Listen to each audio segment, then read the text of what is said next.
Hello, good evening. My name is Steve Welch. I'm with the Virginia Department of Transportation. I'd like to welcome you to VDOT's virtual information meeting on the Little River Turnpike Guinea Road Intersection Improvement Project. This virtual information meeting is being held to provide an overview of the construction that will begin this spring at the intersection. But before we get started, I'd like to take a moment to recognize some special participants attending this evening's meeting and also give them an opportunity to say a few words before we get going. First, I'd like to recognize Virginia Delegate Vivian Watts.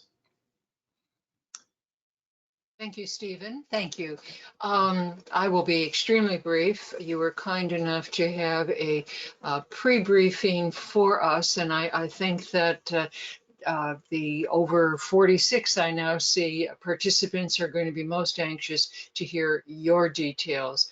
I will simply emphasize I have really appreciated VDOT's willingness to take on this project out of and find the funding to handle it, and the community's been waiting a long time, and we really appreciate your efforts to get it moving. Thank you. I'd also next like to recognize Supervisor Walkinshaw of the Braddock District.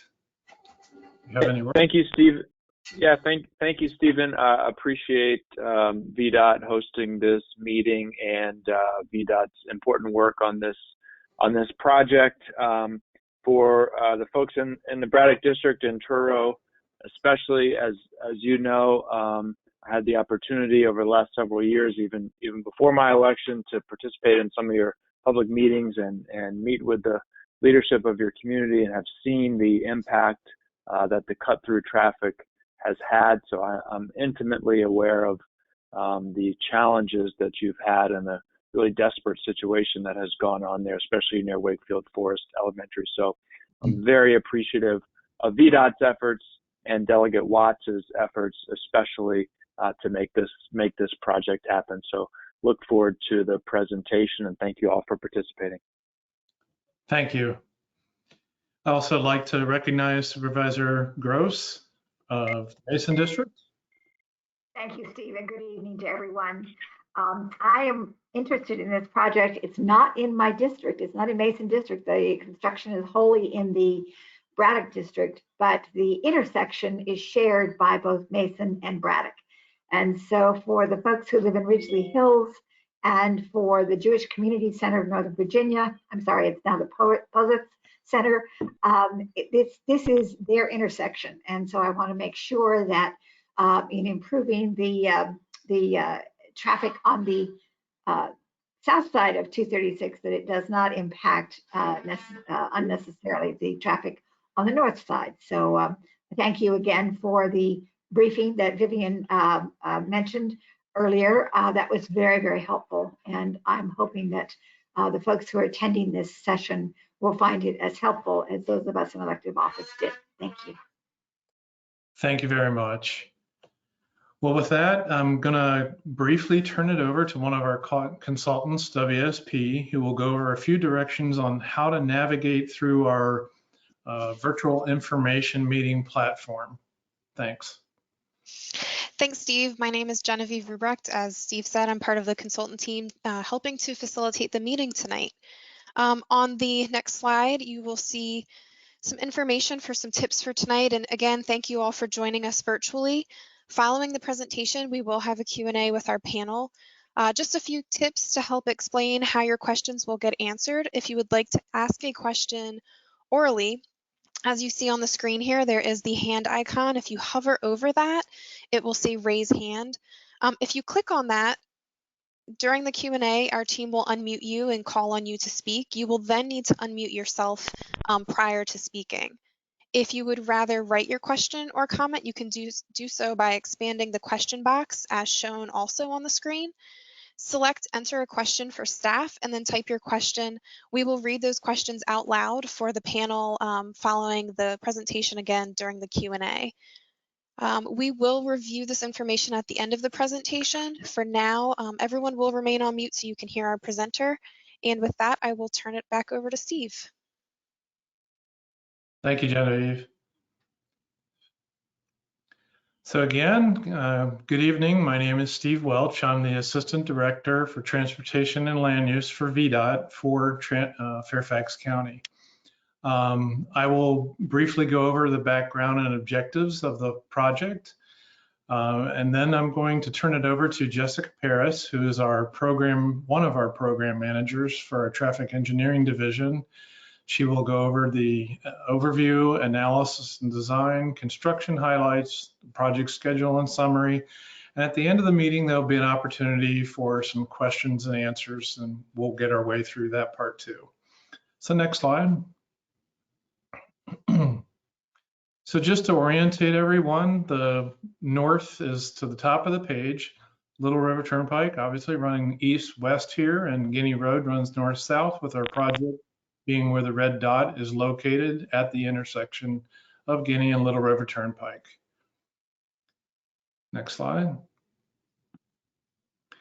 And our objective of this construction project is to improve traffic flow and safety at the intersection of the Little River Turnpike and Guinea Road, but particularly in the northbound Guinea Road approach. As you can see in this picture, that is the approach to the intersection from the south.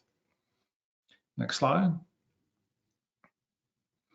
So we wanted to do something a little bit to go back. The project has been around for several years, and there is some history to it. And to help some of those that perhaps have been a part of it, but it's been a little while, and others that have perhaps moved into the area over the last year or two that may or may not know anything or some about the project, we wanted to go back and just go through a little bit of the history and how we got to where we are. So in 2015, citizens had voiced concerns over the traffic cutting through the Truro community from Guinea Road onto Elizabeth Lane to ultimately make their way over to Little River Turnpike and other points toward the east. We held joint meetings, VDOT, Fairfax County Department of Transportation, elected officials, and the community on several occasions to discuss the community concerns. The Fairfax County Department of Transportation has what's called the Residential Traffic Administration Program, or we like RTAP as the acronym for it, and we refer to it that way, wherein they work directly with communities to decrease the impacts of traffic and enhance safety in the neighborhoods. And one of the tools of the RTAP program is called cut-through mitigation. And as a result of the community concerns, FCDOT initiated that study in 2016. VDOT, in conjunction with FCDOT, identified that the cut-through traffic was occurring because of a long queue, or a backup, that is, on northbound Guinea on its approach to the intersection with Little River Turnpike. So in 2018, we began looking at the intersection to see if there was something that we could do at VDOT that could be done to reduce the backups on northbound Guinea and thus largely decrease and honestly, hopefully, to eliminate the cut-throughs occurring through the neighborhood. While we hope that's achievable, we don't know if that'll fully be the outcome, but that's what our goal of the project is. In 2019, VDOT initiated preliminary design concepts to improve the traffic flow at the intersection, again, specifically to address the backups on northbound Guinea. It was determined that a spot improvement project could be developed that would accomplish that goal through looking at various concepts and studying the analyses of how traffic moves and what have you.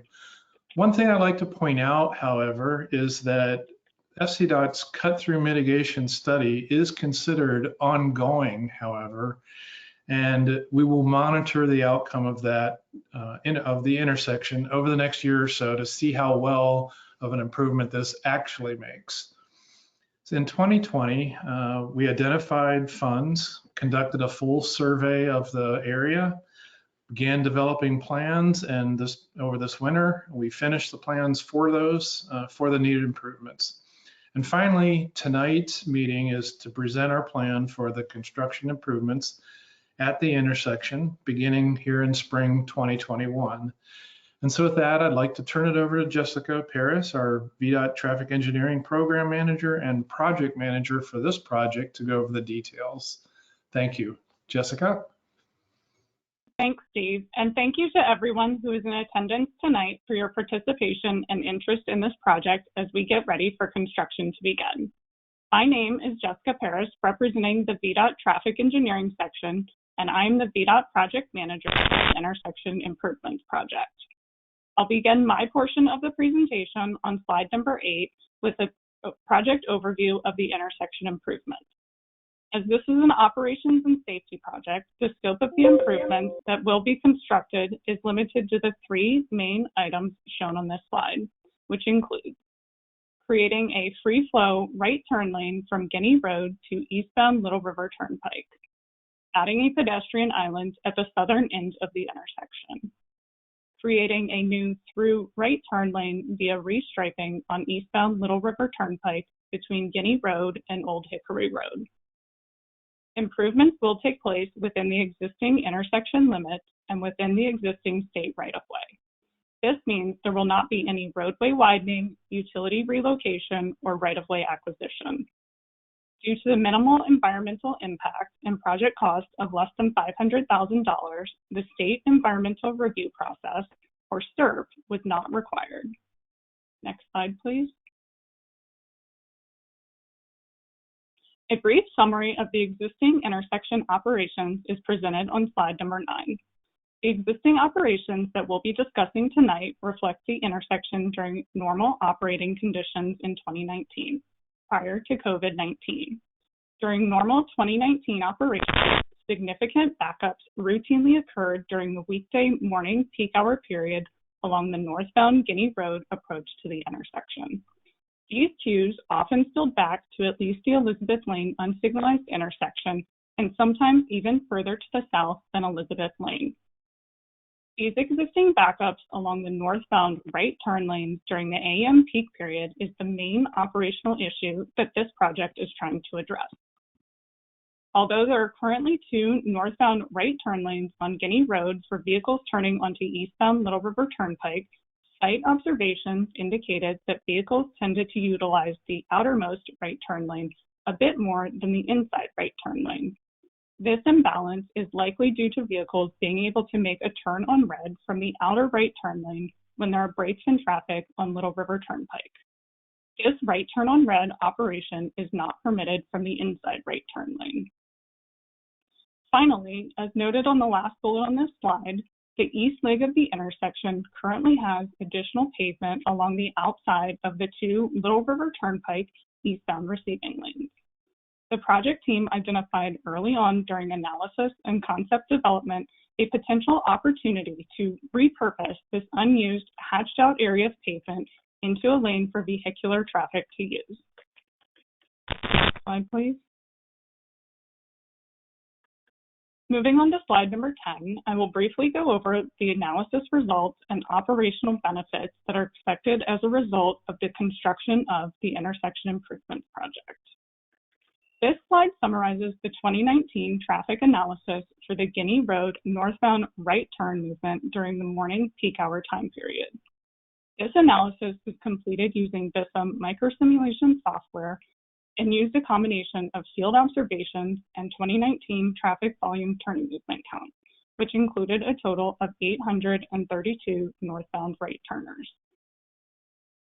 There are 2 scenarios from the simulation shown in the columns of the table as well as within the graphic on this slide. The first scenario is the existing conditions analysis, while the second scenario is the after construction analysis. 2 measures of effectiveness, or MOEs, are shown for each scenario. An MOE is a factor that helps quantify and evaluate the operational performance at this intersection. Delay is the average travel time for a vehicle to pass through an intersection, including slowing in advance of the intersection. The queue length is the distance measured in feet that vehicles stack in advance of the intersection. Queue length is often a good indicator of traffic flow at an intersection. For reference, a typical vehicle is roughly 20 feet long. The analysis results show that there should be improvements to the Guinea Road northbound right turn operations following construction. Specifically, northbound right turning vehicles will go from waiting almost 200 seconds to waiting 4 seconds on average. This reduction in delay is a result of removing the stop delay associated with the signal control. Similarly, the queue decreased from about 1,275 feet, or 64 vehicles, down to roughly only 5 vehicles. These queue length distances are also shown within the map on the right-hand side of this slide. The red line represents what I mentioned on the previous slide. Existing northbound right turn vehicles are waiting from the signal at Guinea Road all the way back to near Elizabeth Lane. The short blue line just at the intersection represents the simulated queue length that is expected after construction. Although this analysis was a micro-simulation of the subject intersection and adjacent network, the actual delays and queues after implementation may vary. As a reminder, the volumes used in this analysis were from 2019 and before the COVID-19 pandemic. Next slide, please. Slide number 11 shows an aerial view of the existing layout and geometry of the Little River Turnpike and Guinea Road intersection. This graphic focuses on illustrating the areas of the intersection that will be modified as part of the project. The Guinea Road northbound approach to the signalized intersection includes a total of 3 lanes once you get beyond Walker Street. One of these lanes is a shared lane for vehicles making left turn or through movements. There are also 2 dedicated right turn only lanes that we just discussed in detail on the 2 previous operational analysis slides. Along eastbound receiving lanes of Little River Turnpike, there are 2 through lanes that carry vehicular traffic. Adjacent to the through lanes to the outside, where the orange arrows pointing to the top of the aerial graphic, is existing unused pavement. Closest to the intersection, this pavement is hatched out with pavement markings for approximately 150 feet before opening up further to the east, away from the intersection, to form the exclusive eastbound right turn lane into Old Hickory Road. Finally, there is a signalized pedestrian crosswalk across the southern leg of the intersection. Next slide, please. The project design is shown on the graphic on slide number 12. This graphic includes the entire project limit on both the south and east legs of the intersection. As I mentioned previously in the project overview, the scope of the project includes 3 main improvements at the intersection as follows. First, creating a free-flow right turn lane from northbound Guinea Road to eastbound Little River Turnpike. The project design includes the northbound Guinea Road free-flow right turn lane beginning near Walker Street. Second, adding a pedestrian island on the southern end of the intersection. I'll go into more detail on the island on the next slide.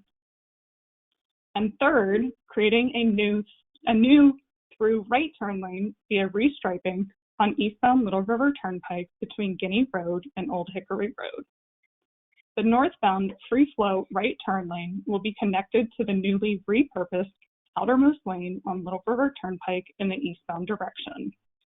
The restriped lane will allow vehicles to turn into Old Hickory or continue through that unsignalized intersection to Vanda Lane. This will give vehicles approximately 750 feet to merge to the left into the 2 existing eastbound roads. As shown on the graphic, the existing inside right turn lane will be removed and delineated with pavement markings. Next slide, please. Slide number 13 also includes the project design graphic. However, this is a more zoomed in version that focuses just on the signalized intersection itself.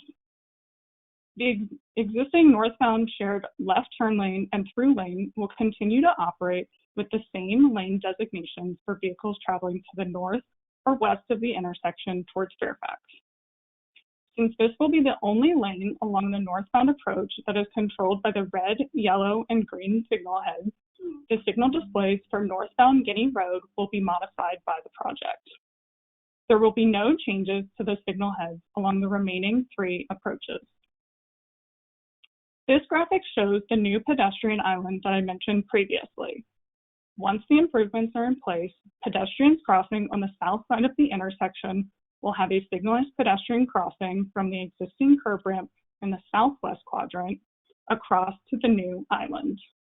The crosswalk from the new island to the southeast quadrant across the free flow lane will not be signalized.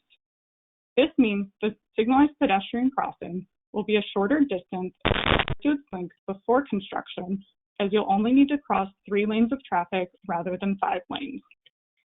The new pedestrian island will include installation of the pedestrian signal head and an accessible pedestrian push button that will include audible tones and messaging. Next slide, please. Moving on to slide number 14, I will go over what to expect during construction of the intersection improvements. Since this is a smaller construction project, there will only be one stage of construction that consists of a few smaller work groups as outlined on this slide. The construction sequencing, or order in which the work groups are anticipated to take place, will begin with installing advanced construction signs, temporary pavement markings, and other similar temporary traffic control devices in advance of construction activities. These devices will be located primarily on northbound Guinea Road to alert drivers that the inside right turn lane will be closed off throughout the duration of construction, even if there is not an active work zone.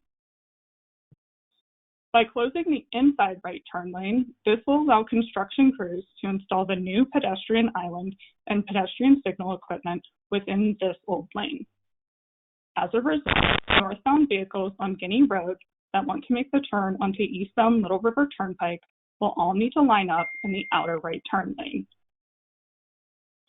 Although northbound right turners will start using a single lane early on in construction, as will be the case following completion of the project, the northbound right turn lane will remain signal controlled during construction. Vehicles turning right must continue to stop at the stop bar when the signal controlling Guinea Road is red and look for pedestrian and vehicular conflicts before proceeding to make right turns on red.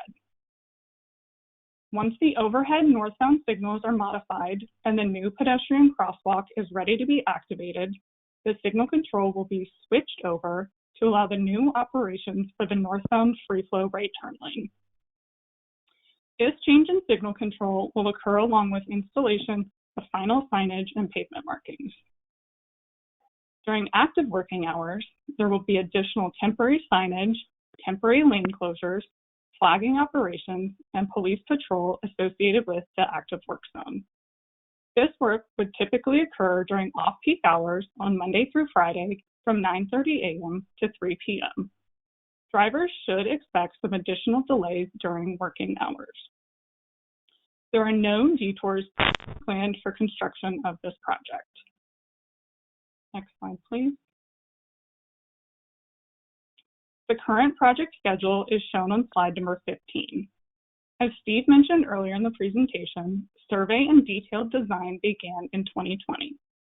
The final design plans were completed recently in January 2021 and have been posted to the project website. Following tonight's March 1st public information meeting, the next milestone is to initiate construction activities next month. Early activities include a pre-construction meeting, procuring material, and refining the construction schedule and sequencing. Construction is currently planned to be complete by July 2021. However, all work is weather dependent and will need to be rescheduled when inclement conditions occur. Due to the scope and size of this project, the construction phase was not advertised like many traditional roadway projects are. Rather, construction will be delivered through a combination of 5 different VDOT state crews and on-call contract forces. By leveraging VDOT crews and contracts that are already in place, this will allow implementation of this project to begin relatively quickly after completion of the design plan. Next slide, please. Slide number 16 includes the estimated project cost information. Typically, VDOT projects are broken out into 3 phases of development and delivery as shown in this table. As I mentioned earlier in the presentation, this project does not include any land acquisition or utility relocation. So the right-of-way and utility phase does not include any estimated costs. The preliminary engineering phase, which includes survey, design, and other similar activities, costs approximately $164,000. The upcoming construction phase, which will include construction, maintenance of traffic, inspection, and acceptance, is projected to cost around $202,000. Together, the overall engineering and construction effort for this project totals $366,000, all of which is being financed completely with VDOT state funds. I'll now turn it back over to Genevieve from our consultant firm, WSP, to go over the last few slides and facilitate the question and answer portion of this meeting. Thanks, Jessica. All right, so questions about upcoming construction can be sent in through March 11th via email to meetingcomments@vdot.virginia.gov. Please make sure that you reference this project, Little River Turnpike and Guinea Road intersection improvements, in the subject line. You can also use snail mail to Miss Jessica Paris. We have the address listed here on the screen for you. And you can also use the questions window during the virtual meeting tonight, or go to the project website and submit questions there as well at virginiadot.org/Little River Guinea. Following tonight, the meeting recording will also be posted to the website. The presentation is already live and available on the website, so if you would like to go back and review it at your own pace, feel free to do so, or if you would like to rewatch the recording, you may do that as well. On the next slide, we have our reminders about the question and answer portion for tonight. Perfect. All right, so just a reminder, if you would like to ask a question orally, again, please click on the hand icon that is shown on the screen. If you hover over it, it will say raise hand. Once it is your turn, we will unmute you and we will call your name, and then you will also need to unmute yourself to ask your question. Once you've asked your question, we will mute you again so that we can give the panel an opportunity to respond and we don't hear any background noise, just to make sure that the audio is clear. If you would prefer to write your question, again, expand the question box, click enter a question for staff, and you may type it in. A reminder to our panelists, if you are not answering a question, you can go ahead and turn your camera off during that time. If you are, please remember to introduce yourself, who you represent, and turn your camera on as well if you have it available. A note to anybody who may be joining us by phone, there is a heart icon that is available on the phone setting that's not available on the web setting. Just to note, our team is not able to view that feature, so we will not be using that as part of the question and answer session. So with that, we will go ahead and begin the Q&A. And it looks like we have a couple of questions. So our first question says, can you please address the crosswalk at Guinea Road and Elizabeth? There have been a lot of near misses. If you ask the people attending, they can share stories. I have attended all of these meetings and have expressed my concerns at all of the meetings, but the buck was passed. There needs to be a flashing light/button to bring awareness to this crosswalk that kids use to get to school, cross to the pool, etc., especially with cars no longer needing to slow down for turning at Guinea. Thank you. Thanks, Genevieve. This is Jessica. Martha, are you able to go back in the slideshow to our project design where we have all of our intersection limits, please? And while she's getting that up, Tom Foles, I may need some assistance answering this. Our project limits along the Guinea Road approach only go back approximately 400 feet or so. Along Guinea Road, and Elizabeth Lane it's currently outside of the view that's shown here on the graphic. It's about another 1,000 feet south of this intersection. So that wasn't an area that we were incorporating into this project, and I know Tom's team had looked into Elizabeth Lane and the request for that location. So Tom Foles, are you able to add some additional input with Elizabeth Lane, please? Yeah, I'm Tom Foles, VDOT Assistant District Traffic Engineer. Let me ask you, can we go back to something that maybe shows the intersection on the, do we have the larger scale? So we don't even have anything that goes back to Elizabeth. Okay, so I guess we don't have it. So there is the crosswalk across Guinea Road at that location. We just took a look at the, okay, so there you can see it in the bottom left. If you look very closely, you can see the stripes going across. Those are the white marks for the crosswalk. So right now it is marked with high visibility pavement markings. There are also crosswalk warning signs at the crosswalk, and then there are advanced warning signs ahead of the crosswalk on both approaches. As far as any other lighting, flashing lights, as Jessica mentioned, that would not necessarily have to be part of this project.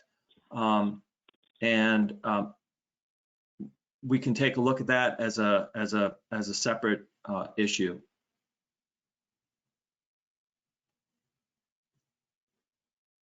Okay. Thank you both. Let's take a look at our next question is, will the left turn / straight lane get a longer timing to allow more cars to go? Thanks, Genevieve. Martha, do you mind going to the, I guess the same graphic I asked for previously with the project limits? So with the northbound through and left lane, the lane essentially will get longer as part of this project, because when you're traveling northbound on Guinea Road, when you're in that left turn lane, currently there's the exclusive pocket that you'll need to kind of get over and get into, and you can't always access that now. I know site observations from folks, they've witnessed that a number of times, vehicles even crossing the double yellow line to get out and try to get into the through and left turn movement. So the lane will get longer for vehicles to queue in, just as a result of the design change, and we are developing new signal timings at the intersection because we are modifying just the operations at the intersections. We always update the timings as well as a part of that. So we will be taking a look at adjusting the signal timings as part of this project.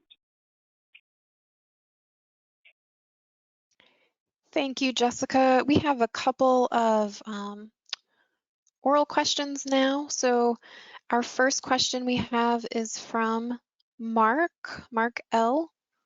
So Mark, I am going to unmute you, and you may go ahead and unmute yourself and ask your question. Good evening. Can you hear me? Yes, we can.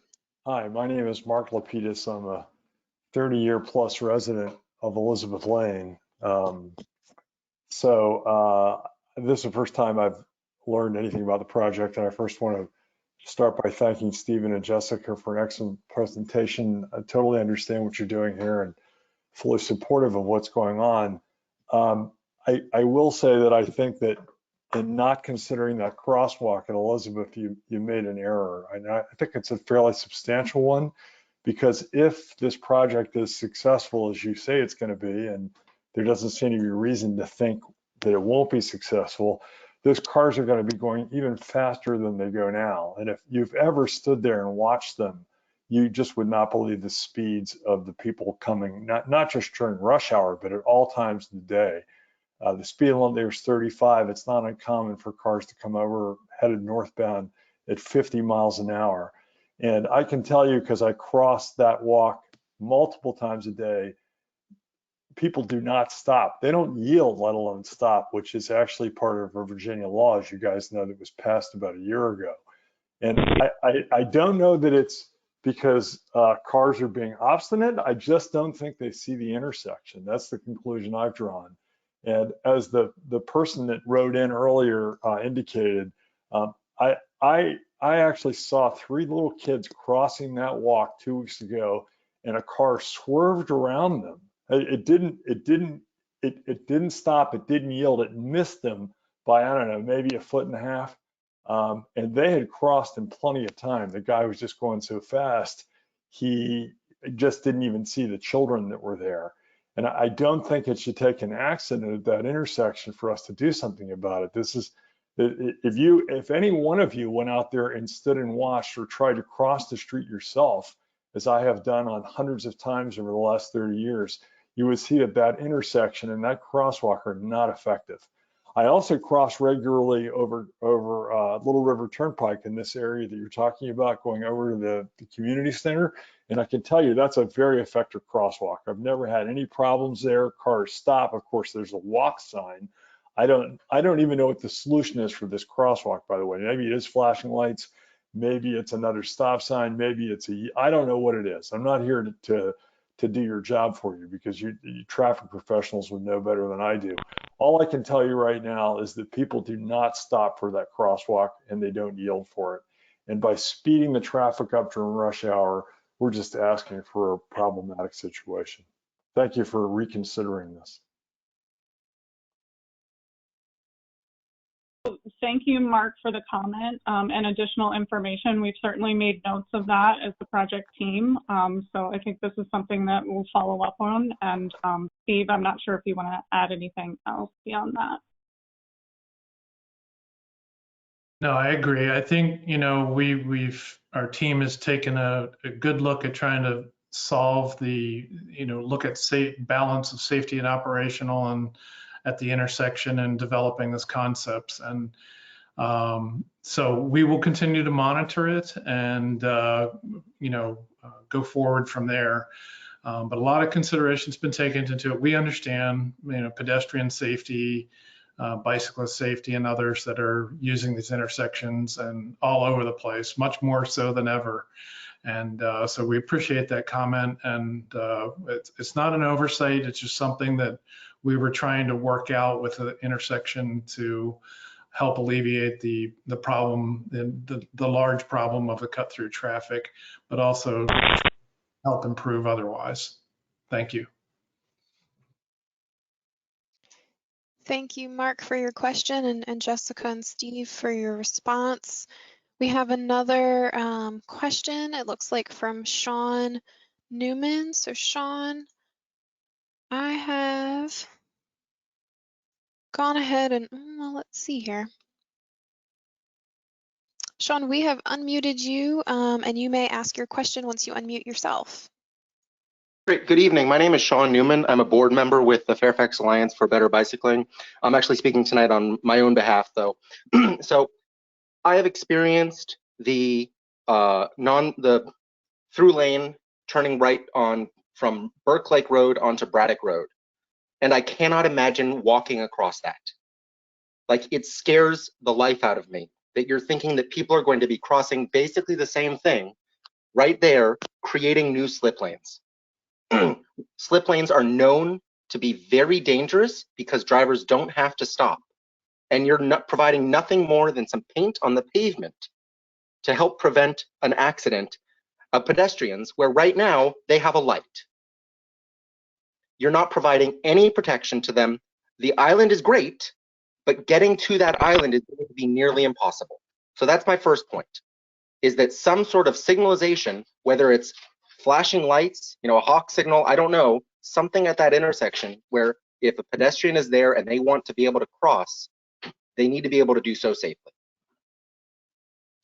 The second part of what I'm going to say is in relation to Mark's comment previously and the others before, is that I've driven on this road and people go too fast because you have a 4-lane road that has no turning lane and no reason for people to go the 35-mile-an-hour speed limit because it looks like a freeway.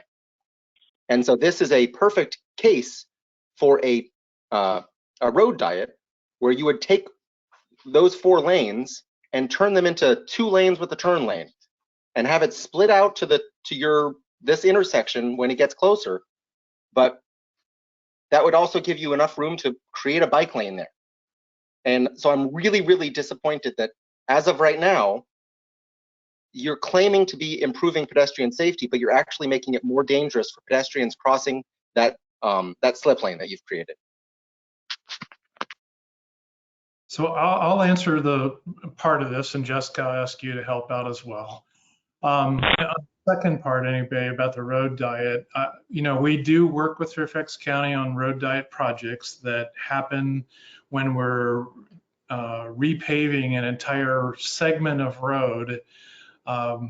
For those on the line and watching this evening, trying to understand what road diet is, it's when we repave a roadway and we have a 4-lane roadway, if the opportunity exists because of the volumes of traffic and otherwise, to bring those 4-lane road down to a 2-lane road and allow buffered or bike lanes of some sort along a road. In this case, Sean's saying that about Guinea. Unfortunately, this project is a very isolated location being at the intersection, so we're not doing anything to the entire length of Guinea on this project, but we're not doing anything that would preclude that as far as the laning widths go in the future. In fact, the left turn lane on the northbound approach, we're actually skinning that one down from a normal 12-foot lane to an 11-foot lane to kind of help people kind of visually see that they need to be a little more careful, what have you.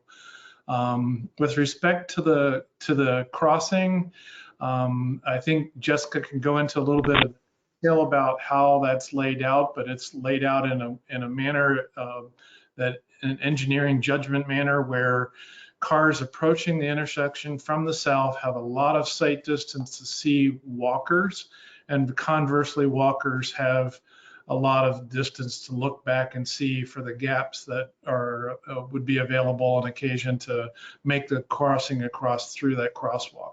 But Jessica, I'll allow you to, if you would, go back to that, and you might want to, Genevieve, go to that slide that shows that a little bit better.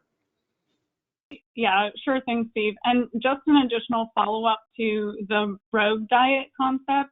Guinea Road was resurfaced around 2016, so not too long ago. I believe FCDOT did coordinate looking at Guinea Road as part of that resurfacing project. And at the time, the community, I don't think, was supportive of a road diet. So just wanted to add that also in response to the road diet concept. And specifically regarding the pedestrians, the other part of the comment from Sean on this one, really, as we do across our entire network, we need to balance operations and safety for all modes. And this island here, you know, it's not too different than along Little River Turnpike, the corridor a little bit further to the east of this intersection. There's also a similar island located at Wakefield Chapel. So what we did as part of the design, we definitely tried to, you know, balance operations and safety here. So we did take into account best practices and how we could draw additional attention to the pedestrians here across the free flow lane. So the design of the island itself, Martha or Robert, maybe you could go into some additional details with that here in a second after I finish. We also are marking a high visibility crosswalk across that lane. We'll have pedestrian warning signs. And as Steve mentioned regarding the sight lines to and from pedestrians and vehicles, we will be doing some selective tree trimming, even vegetation trimming here in the southeast quadrant, just to help with those sight lines a little bit more between the peds and the vehicles in this area. Yeah, I'd like to add one last thing also to Sean and to the others that are listening online. I mean, the project as a spot improvement, its purpose is to relieve the traffic that's cut through in the neighborhood.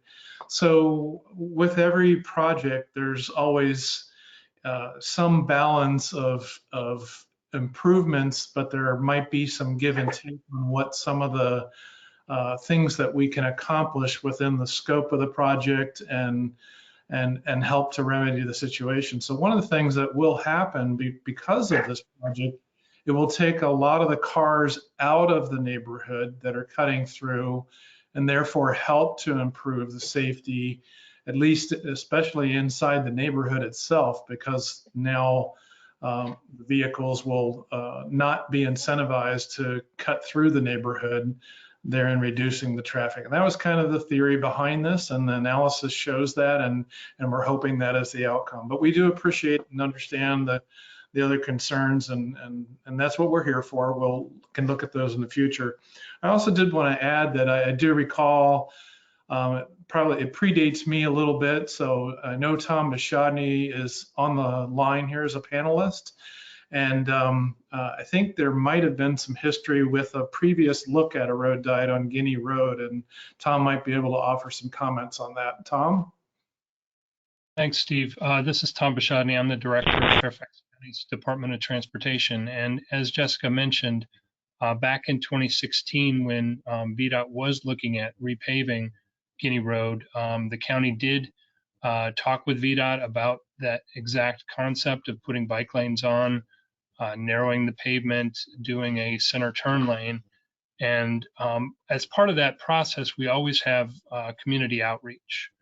And when we did have community outreach on that concept, unfortunately, there was significant opposition. And we don't, we don't force anybody to accept bike lanes or anything like that.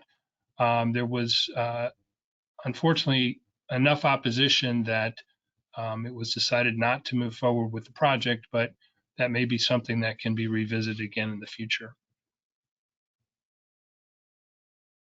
Thanks, Tom.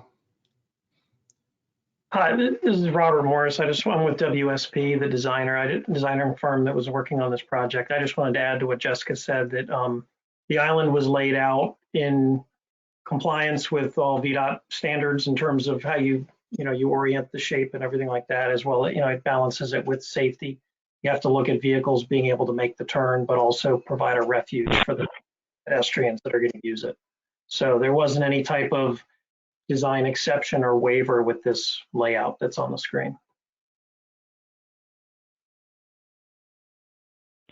Thank you all. We do have a couple of follow-ups from some people, but we just want to make sure that we do get to some other folks as well. So we will take the questions in the order that they are appearing. It looks like our next question is from Jeffrey. And Jeffrey, I've gone ahead and unmuted you. So if you unmute yourself, you can ask your question. Thank you very much. Can you hear me? I think I'm unmuted. Yep, we can hear you. So my question is, currently the cars in the northbound Guinea Road lane, the second lane from the right, many of them are there because they want to turn right on eastbound Little River Turnpike and then turn left on Prosperity. What impact will this have on those folks? I worry they'll be over on that lane heading toward Old Hickory and have to cross a couple lanes of traffic in a short distance to turn left while the traffic is zooming along there. So what do you think will happen there?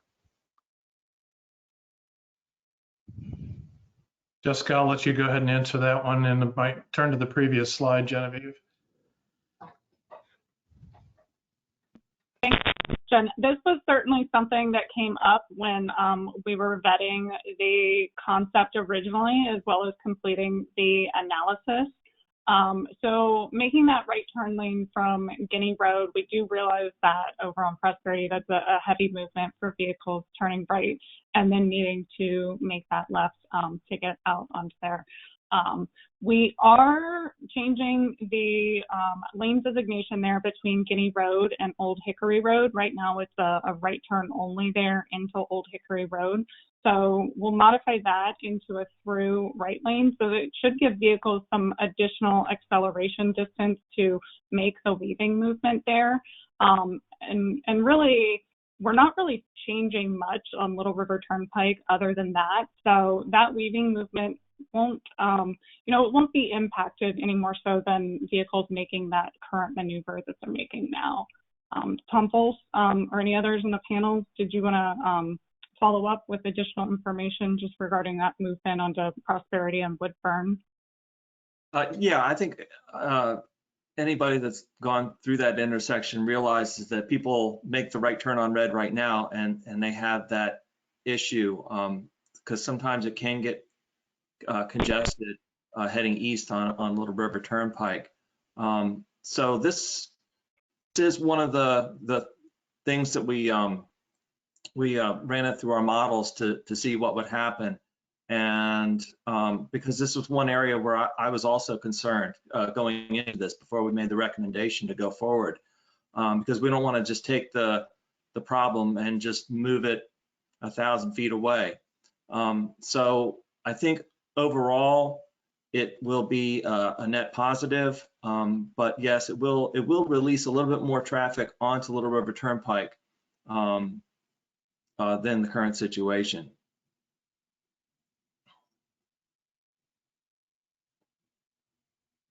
All right, thank you all. We have another oral question. The next one is from Greg. Greg, we've gone ahead and unmuted you, so you should be able to unmute and ask your question.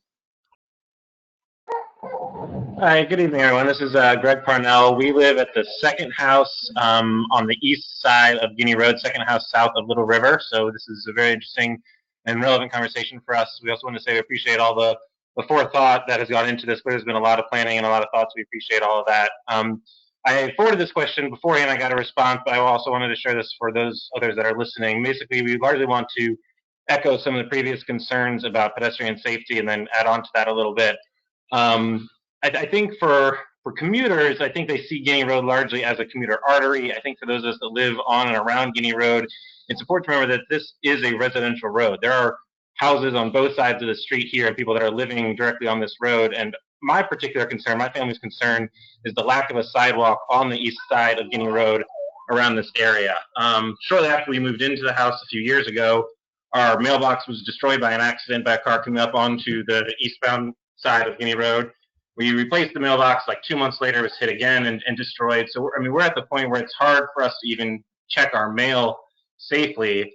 And I'm very concerned that increasing the speed of traffic going into the intersection is only going to make it more hazardous for pedestrians in this area.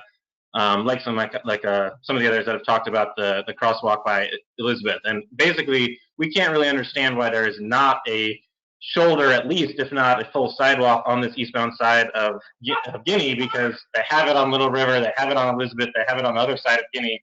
And so when you have several houses and families that live here and the speed of cars that are going through this intersection, it seems like a very significant oversight. And I understand it's maybe outside the scope of the project as it is right now, but to me, that should be even the higher priority if pedestrian safety is really kind of one of the key priorities of this project. So I'll leave it at that. Thank you for your consideration and appreciate your thoughts. Thank you, Greg. I guess to kind of address that, yes, it was outside the scope of the project. VDOT, when we develop a lot of intersection improvement projects, we're basically doing improvements at the intersection itself. If this were an entire Guinea Road project that was being redeveloped, or another project with a new project that's funded as a 6-year plan project, sidewalk and or trail on one or both sides is many times considered depending upon the situation. Unfortunately, there are a lot of areas like this that don't have the linkage between what has been growing over time to attempt to try to link up these modes of connectivity for pedestrians and bicyclists. The county does have a bike and ped plan in place and continue to develop that further.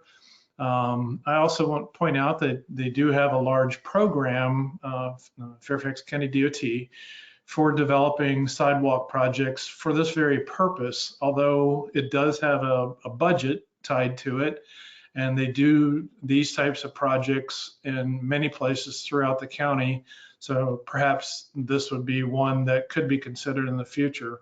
But I will, Tom Bashadny, who's the director of Fairfax County Department of Transportation, is on the line, hopefully still, and could perhaps follow up and then further address that. Tom? Sure, I'd be happy to. So I think Guinea Road is probably a legacy of a past policy where in the past, sidewalks were only typically built on one side of the street and maintained on one side of the street. Fortunately, that policy was changed a number of years ago, but there's a lot of situations in the county where there's only sidewalks on one side of the street. And I think most people today would say that that's probably wasn't a good policy back when it was in place. We do have a program to try and implement sidewalks in missing links like this, so we can make sure that Guinea is included on a list for future consideration. But I think that program primarily is limited by funding, but we can definitely add Guinea to the list to make sure that it gets future consideration. Thanks, Tom. All right. So our next question was written and it says, are there any plans to adjust the timing or turning traffic pattern at Little River Turnpike and Prosperity Avenue? The queue from this light is usually backed up to Guinea, and these right turns generally are trying to get to Prosperity. So this proposed turning movement will cause a lot of issues on Little River. Thank you for the question. As part of this project, we are not looking at a corridor optimization of the signal timings along Route 236 Little River Turnpike. We will be adjusting the signal timings at Guinea Road. I will be sure that we pass along this comment and question to our signal timing folk. They have a lot of different corridors throughout all of Northern Virginia that they're constantly tweaking timings on, and if there's any intersections, specifically that need timing adjustments, they can look into those. They're on about a 3 to 4 year cycle when they go through the entire network and develop new timings to optimize certain locations. So I'm not sure where this corridor kind of lies on the rotation cycle, but I will be sure to pass the comment along and we can see, take a look if there's any timing adjustments that could potentially be made at that location. Thank you. Our next question is another oral question, and this one is from Alice. Alice, I've gone ahead and unmuted you, so you can go ahead and unmute and ask your question. Hi, this is just Alice's husband, and I just want to say I commend this project and would like to note that this project is to address an already dangerous situation within Truro. There are children that are terrified to cross Old Hickory and Elizabeth inside Truro. There are drivers that are going over 45 miles per hour in a 25 mile per hour zone. The pedestrians at the intersection of 236 and Guinea are far less than those of school children who are walking distance to Wakefield Horse. To ignore that, I feel is callous at best.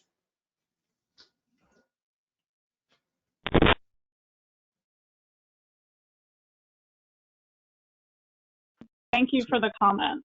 I don't believe there was a question in there, but we appreciate the positive feedback and input that the community has. All right. It looks like we have a follow-up question from Mark. So Mark, I will go ahead and unmute you and you should be able to ask your question. I apologize for coming back at you, but I was muted when we were talking and I couldn't respond to what you said. And I did want to tell you that I got in touch with VDOT last year and I received a note back from Elizabeth Basham, who you guys probably work with. Ms. Basham told me that there are over 9,400 cars daily on Guinea Road and 360 cars on the west side turning on Elizabeth Lane and 1,900 turning the other way on Elizabeth Lane. So the volume at that crosswalk is fairly significant. And she also indicated there were 4 crashes on that site between 2017 and 2019, and then went on to say that my request was rejected because of the volume of traffic, there was no need for a 4-way stop. I didn't recommend a 4-way stop, just as I said, I'm not a traffic engineer, so I don't know what should be done in terms of visibility for that crosswalk.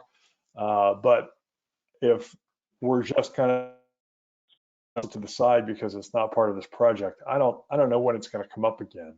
It's not as if I can individually send an email to VDOT and get any action. So that's one thing I just wanted to conclude with, that if you guys aren't willing to actually look at the subject, I don't think that there's not going to be any action realistically if it just gets brushed under the carpet.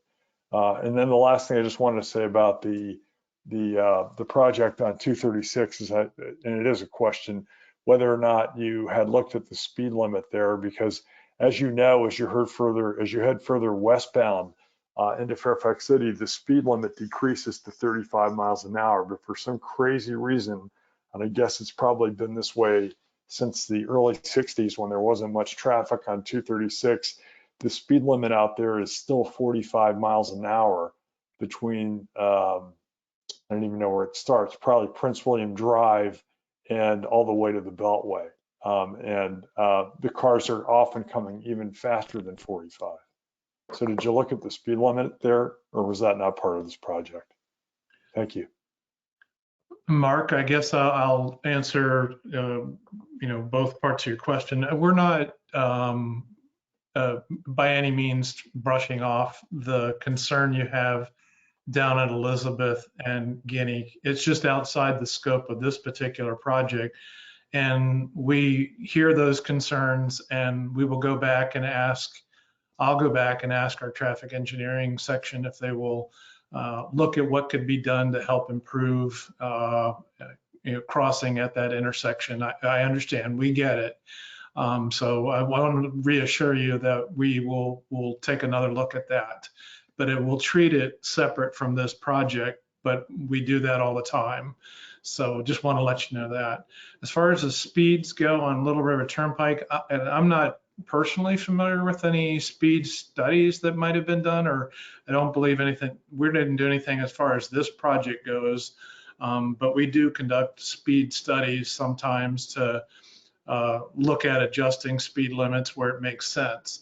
Right now with COVID over the past year plus, as you know, that's had a significant effect on traffic, and actually kind of an adverse effect. It's opposite than what some people might think, but in some places where the traffic volumes are lower, people are actually speeding more and more frequently. And so we understand that, but at some point, once the traffic returns to some sort of normalcy, schools are open where we get that impact as well. We could look at potentially doing a speed study along this section or segments of Little River Turnpike to see what makes sense. I hope that answers your question.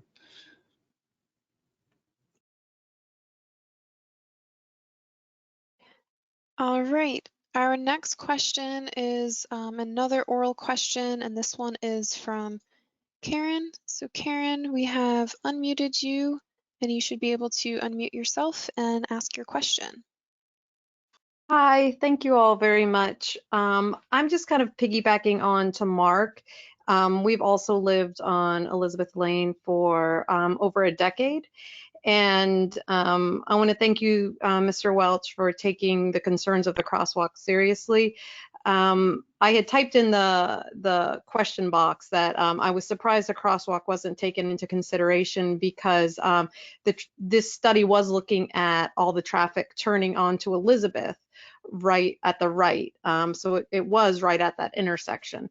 But Fairfax County, they promote walk to school. They promote a whole lot of other stuff. We're on Elizabeth, opposite Truro.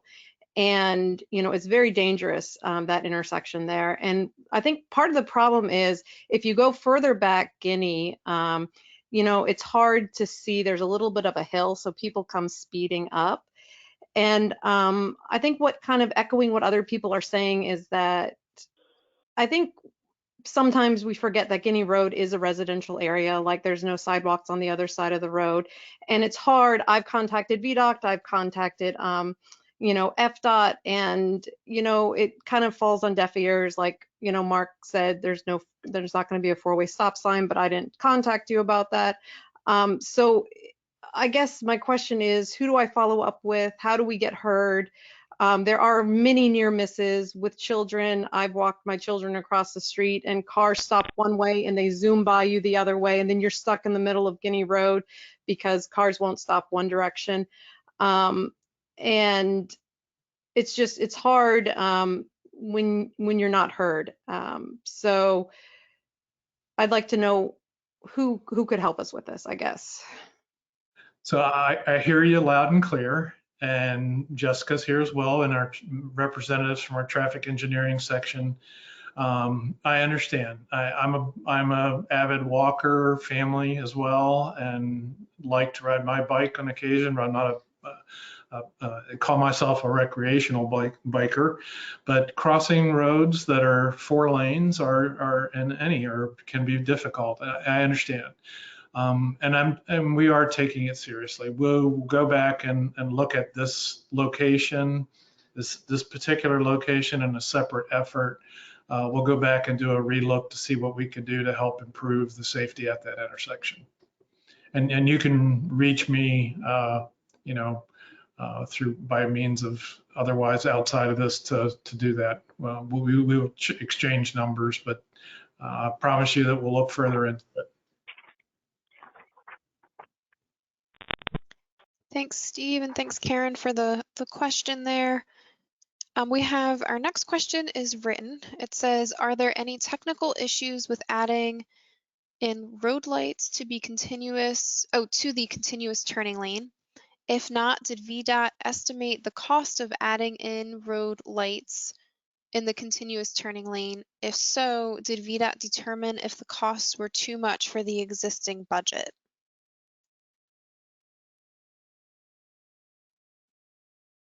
This is an interesting question. I believe the question, and I may not understand it fully, to be honest, that they're in the pavement lights, or is there another type of light that folks were asking for? Because the in-road lights that would be as part of the pavement, to my knowledge, we don't have any of those throughout the district.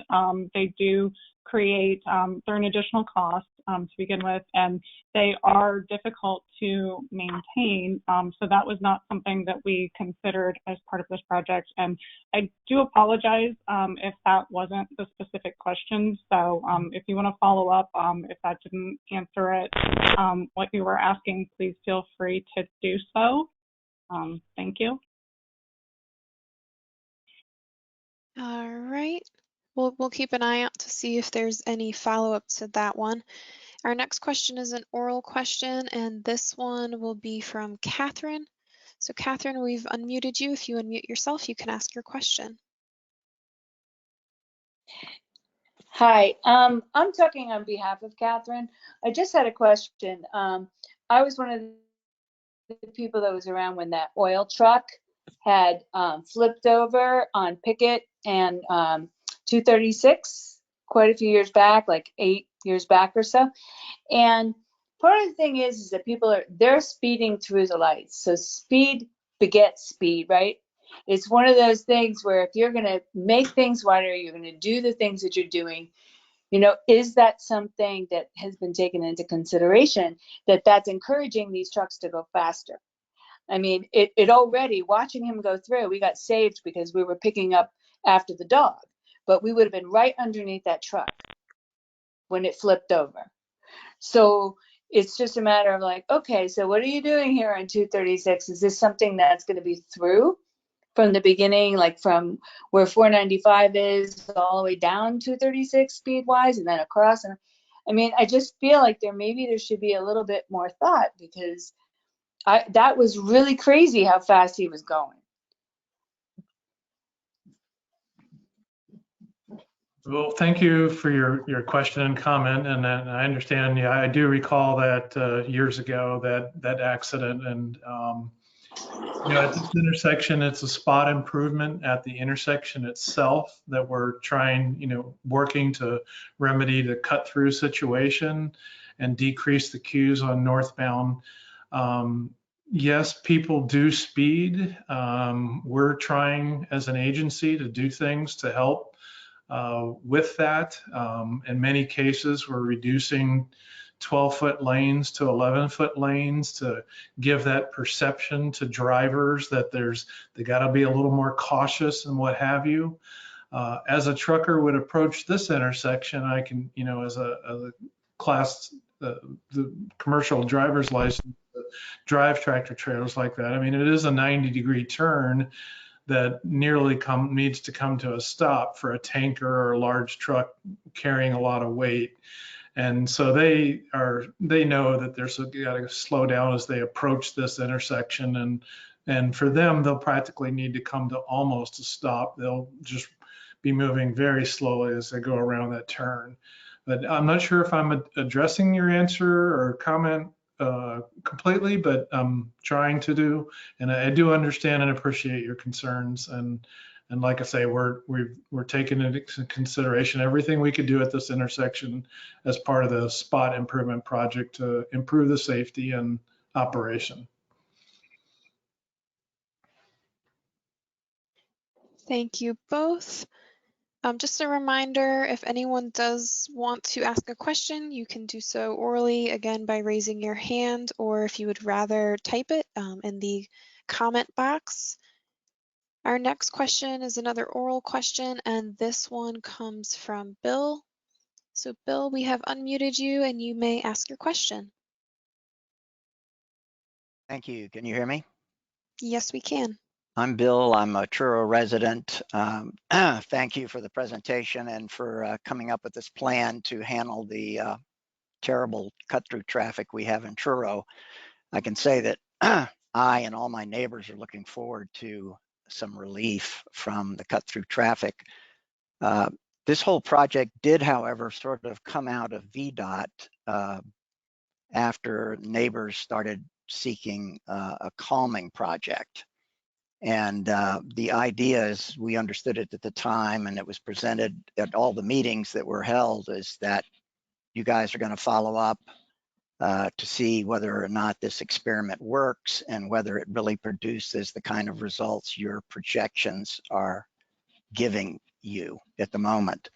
So I'm wondering what specific steps are going to happen after the project opens up in July. Sort of, where are you going to go down the road in terms of following up on the project?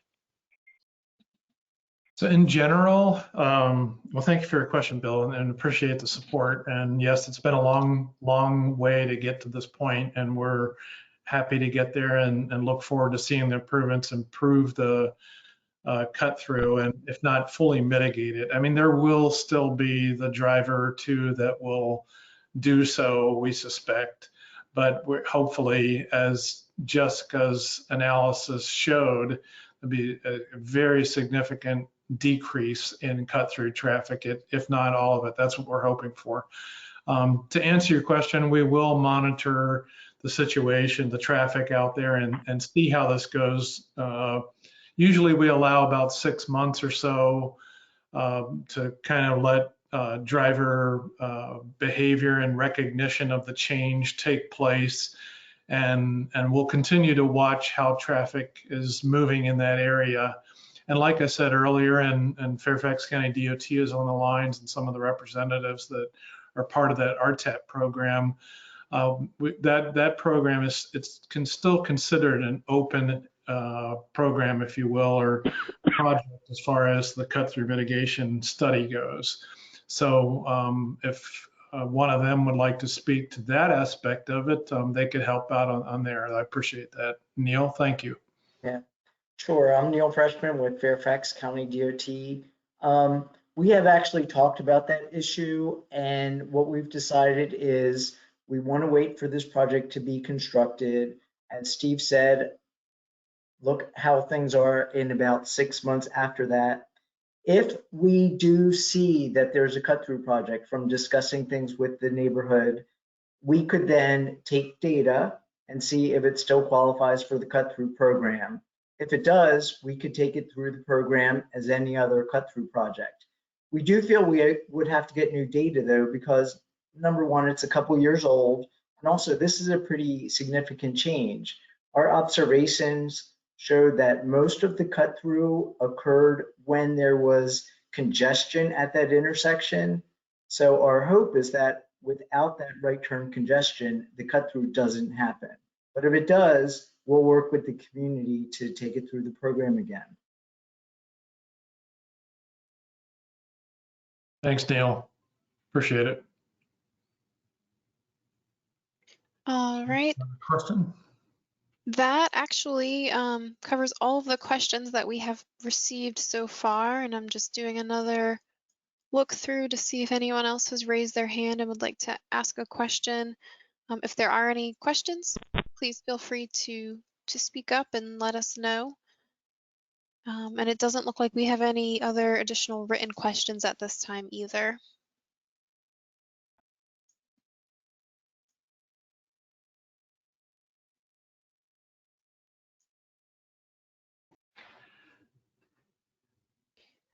All right. Well, this is Steve Welch again. I guess in the absence of not having any additional questions, before we leave, I want to first thank Delegate Watts for joining, as well as Supervisor Walkinshaw and Supervisor Gross. And if any of you have any follow-up comments or questions here as we close out the evening, please go ahead and do so. Delegate Watts, I see you're up there. If you'd like to speak, please do. Thank you. We're on mute. You'd think by now I would be so used to that, right? You'd think, as someone who's had a tremendously long involvement with this project, tonight's comments really emphasize, though, that nothing literally is an island, that the serious problem, as you have underscored, Stephen, of the essentially 1,000 cars every morning going through on Old Hickory, which also has absolutely no sidewalks, et cetera, was never designed for that. 1 block away from from Wakefield Forest, a very serious problem. And I again thank you so much for taking this step. But it's obviously circles within circles within circles, from the safety of Elizabeth Lane to decisions about Fairfax County's program on sidewalks, bike lanes, the turning movements on 236 and Prosperity being an issue. All of these are circles within circles. Thank you for starting again, not losing emphasis of that initial safety problem, but for everyone who has been online, especially everyone from Fairfax DOT, thank you so much for being here to listen to the totality of concerns that were raised. And as always, our challenges are great when it comes to Northern Virginia traffic and all of the, as well as all of the logic, jurisdictional problems, history of, and while doing the rational right thing to apply our resources most effectively in the here and now to deal with everything possible that we can. And again, I don't think I mentioned, but it was only just as I was clicking through, I very much realized the issue of the crosswalk at Elizabeth Lane, given both the school attendance area as well as the neighborhood community that crosses crosses Guinea Road, and Elizabeth being a major part of that. Again, I'm saying perhaps too much. It's just thank you everyone who gave comment. It is complex, and we hear your voices of the challenges ahead. Thank you, Delegate Watts. We really appreciate your comments and your feedback and participation tonight. And you're right, you know, we would love to continue to expand improving, if you will, but every project has a boundary, has a limit, and a scope and a budget that kind of dictates that. And the goal of this project, as we said, was to mitigate the cut through traffic, but do so in a responsible way as best our engineering judgment would allow at the intersection of Guinea and Little River Turnpike. And I, commend the group and Jessica's leadership for managing this project all the way through. It's also one of the things that Jessica talked about earlier that we did, even to make this project happen, was something out of the ordinary. We, normally VDOT, we have to develop a set of plans, go through a long process of getting them bid ready, go through a bid period, receive the bids, figure out who the lowest bidder is, and go through that process of pulling in a contractor. And in this case, as Jessica mentioned, we're using 5 different, very small, but staffs of VDOT personnel that are coming from different areas to this project, as well as supplemented by a couple of our on-call signal contractors. And that takes a lot of coordination. I mean, Jessica's kind of acting also as like a general contractor, if you will, because she's got all these subs out there that she's helping to direct and get this project accomplished. But because of that also, it has also helped us pull down the cost of the project. And that was what's making it successful in that it came within our funding capabilities to implement the project. So we're so happy to be able to make this happen. So thank you very much. And Supervisor Walkinshaw or Supervisor Gross, if you're still on the line, if you have any closing remarks or questions. This is Penny Gross, Mason District Supervisor. Thank you, Stephen. There was a question that someone asked about who can we turn to, who will hear us, and I wanted to remind folks actually that your local supervisor is also one of the people you should be getting in touch with, even though it is VDOT, which is a state agency, and we recognize the differences between the state and the local agencies. Even though it's a state agency, most supervisors' offices have a staff member who acts as a liaison between the county and VDOT. I know in my office, I have one person who has become an expert with working with VDOT, and we are able to break down barriers sometimes and get the attention that's needed. So if there is a sidewalk that is needed, if there is a problem with the way something operates that's a VDOT responsibility, include the local supervisor's office as you are making your inquiries. You don't have to face the bureaucracy alone. You can come to the local supervisor. We will sometimes tell you that's a VDOT issue.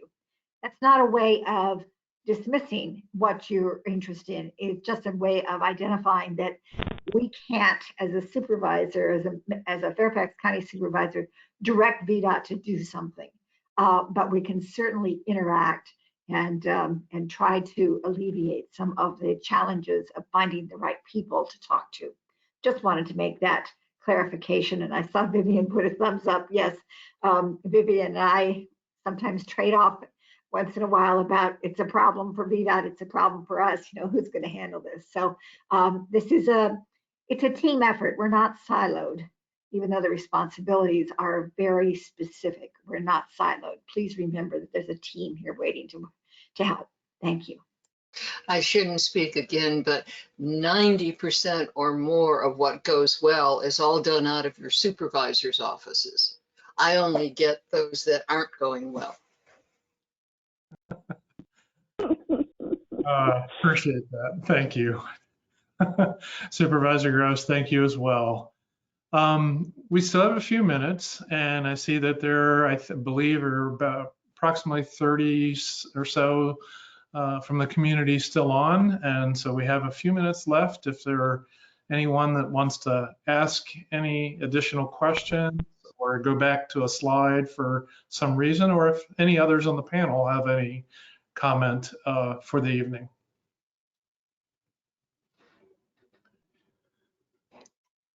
Just a note, we did receive a comment to announce that the Braddock District residents can also contact Sally Kittelove in Supervisor Walkinshaw's office as well.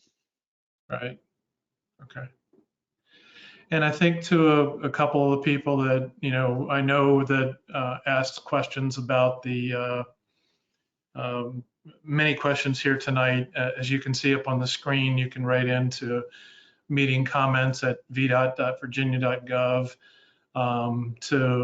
That's where it's kind of a gatekeeping location where you can follow up with your questions. We heard loud and clear and took a lot of good notes and appreciate the concerns. And again, up on the screen, you can write into Jessica Paris at our office address, or you go online for additional information as shown on the far right at the bottom of the screen there. So at this point, I don't know if we have are there any other questions before we close out the evening? We did just receive one more hand raise. So Kevin, we've unmuted you if you want to go ahead and ask your question, please. Yeah, hi, this is Kevin Brandt. I'm president of the Truro Homeowners Association. Just wanted to take this time to thank Supervisor Walkinshaw, Delegate Watts, and the VDOT staff, as well as the FCDOT staff for all of the work that you've put into this, the attention to our community and the things that we're impacting our community with this cut through traffic. And we really appreciate all the effort that's been put into this. Thank you very much. Really appreciate that comment and feedback. I think we're very much looking forward to it. I know Jessica's got some work still ahead of her because construction will start here in April, kind of weather dependent. Hopefully we won't have any more storms to set us back a little bit, but we don't anticipate that. And so again, we intend to start the project here in April and finish in sometime around in July. And if we can, we'll get it done sooner. Hopefully the weather won't affect us and make it take longer than that. But the good news is it will be finished well before the next school year starts. And hopefully next school year we'll be in a better place as far as the pandemic goes and children going back to school and what have you. We'll see how that unfolds. But at this point, I want to remind you that the virtual information meeting comment deadline is 10 days from now on March 11th. So we'll have that open up until then to answer questions specifically about this project. And of course, you can always reach us otherwise to follow up on other things. I do like to say also that I want to thank Fairfax County. Thank you very much for assisting us with this project and participating tonight at FCDOT, and also to everyone else on the line that participated this evening and asked questions and gave good comments and feedback. And again, we really look forward to starting and completing the project. And if there are any other questions popped up yet, Genevieve, before we close out the evening? No, we have not received any other questions. Thanks, Steve. Okay. All right. Well, we're reaching a point here where we're almost at 8:30, our required time as far as we advertised and allowed to be open. So just trying to hold tight and see if there were any other follow-ups that wanted to happen. But I want to thank you again for your attendance and participation and in this virtual environment. And honestly, I think that many of us that have participated in the virtual meetings like this have been finding that people kind of enjoy this because we see a growth in some cases in the number of participants in the virtual meetings. And perhaps that because, you know, not only because of obviously the pandemic, but it does make it a lot more comfortable to be able to come home from work or finish your work if you work from home and pick up the laptop and sit back in the comfort of your home and be a part of the project and a part of the meeting. So We're kind of enjoying the virtual platform, but we're also missing getting to see people and be a part of it like everybody is. So with that said, at this point, no other questions or comments for the evening. I'm going to go ahead and finish up and just say that I'd like to thank you again for your attendance and participation, and appreciate it. If you have any questions during the project, you can contact Jessica once they get out there and start doing the work. And we look forward to a successful project and outcome. So with that, we want to finish up for the evening. And once again, have a good evening, stay safe, and good night. Thank you.